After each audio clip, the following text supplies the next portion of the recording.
उद्धव उवाच ननु ते तत्त्वसंराध्य ऋषिः कौशारवोऽन्ति मे साक्षात् भगवतादिष्टो मर्त्यलोकं जिहासता। उद्धव उवाच, अब उद्धव जी कह रहे हैं। अच्छा, पहले सोचने की बात है, उद्धव जी ने ये शॉर्टकट में कह करके क्यों निकल गए थे वो, कि उस परम गूढ़ रहस्य का भगवान ने मुझे वर्णन किया, वही जो ब्रह्मा जी को किया और सबको मिलता नहीं है। उद्धव जी ने बतलाया क्यों नहीं था वो, इसलिए नहीं क्योंकि भगवान की कुछ और आज्ञा थी। वो कह रहे हैं कि ननुते तत्व सम्राज्य ऋषि कौशारवोऽन्ति में, अगर सच में विदुर जी, मुझे पता है कि आपके मन में इच्छा तो होगी जानने की, पर मैंने जानबूझ के नहीं सुना है। क्यों? कि ननुते तत्व सम्राज्य ऋषि कौशारवोऽन्ति में, हे कुरुश्रेष्ठ विदुर जी, अगर सच में आपके मन में ये ज्ञान जानने की उत्सुकता है, जो कि मुझे पता है कि है, तो अगर आपको वो तत्व ज्ञान जानना है तो उस तत्व ज्ञान की प्राप्ति के लिए आपको मैत्रेय मुनि की सेवा करनी चाहिए। क्यों?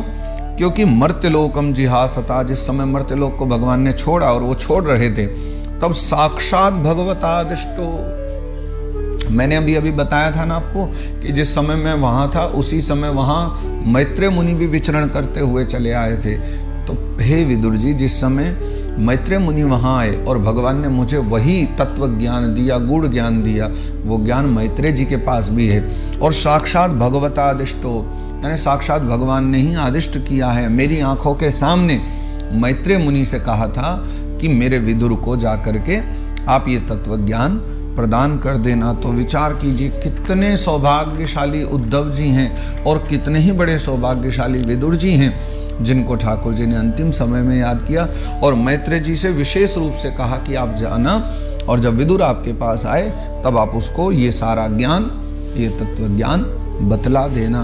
तो इसलिए हे विदुर जी, आपको जो है मैत्रेय मुनि के पास जाना चाहिए, वही आपको सारा तत्व ज्ञान प्रदान करेंगे। श्री शुक उवाच इति सह विदुरेण विश्वमूर्तेर्गुणकथया सुधया प्लावितोरुतापः क्षणमिव पुलिने यमस्वसुस्तां समुषित औपगविर्निशाम ततोगात्।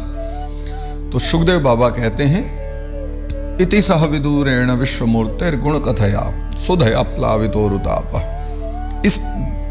इस प्रकार विदुरेण सह, विदुर जी के साथ में, विश्वमूर्तेर गुण कथया, विश्वमूर्ति भगवान नारायण के गुण कथन को गा करके, यानी भगवान कृष्ण के गुणों की चर्चा करते करते, सुधया, उस कथामृत के द्वारा, सुधा के द्वारा, प्लावितो रुतापः, उद्धव जी का जो वियोग जनित ताप था, यानी उद्धव जी वियोग के कारण दुखी थे ना, वो वियोग जनित ताप चला गया। उन्होंने इतनी देर तक जो चर्चा करी है, और इस प्रकार जो क्षणमिव पुलिने यमस्व सुस्ताम, यानी यम की जो यमुना मैया, वो जो यमुना मैया हैं, उन यमुना जी के तट पर बैठे बैठे वो जो रात्रि थी, क्षणमिव पुलिने यमस्वसुताम, क्षण भरी, यानी पूरी रात्रि बीत गई यमुना तट पर, लेकिन लग कैसा रहा है, मानो क्षण भरी बीता हो, थोड़ा सा ही समय गया हो। उद्धव जी और विदुर जी की चर्चा मथुरा में यहाँ हुई है, जमुना तट पर, वृंदावन में, और यमुना तट पर बैठे बैठे वो क्षण भर में ही सारी रात्रि बीत गई, पता ही नहीं चला।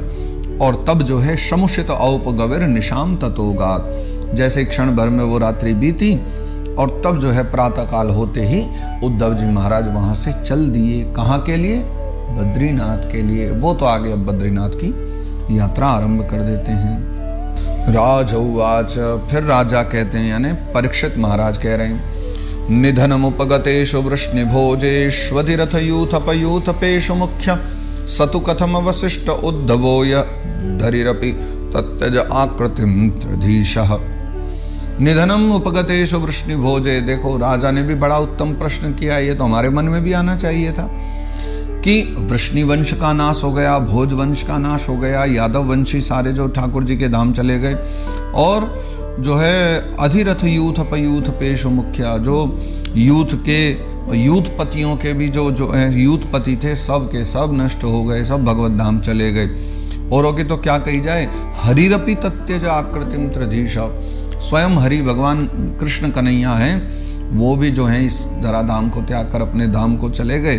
तो सतु कथम वशिष्ठ उद्धवो या, फिर जो उद्धव जी महाराज हैं ये कैसे बच गए? जब भोजवंशी, दशारहवंशी, अंधकवंशी, यादववंशी सभी चले गए तो उद्धव जी के बचने का क्या कारण था? उद्धव जी महाराज कैसे बचे रह गए? कृपा करके हमको ये और बतलाइए। श्री शुक उवाच ब्रह्मशापापदेशेन कालेन मोघवांछितः संहृत्य स्वकुलं नूनं त्यक्ष्यन् देहमचिन्तयत्।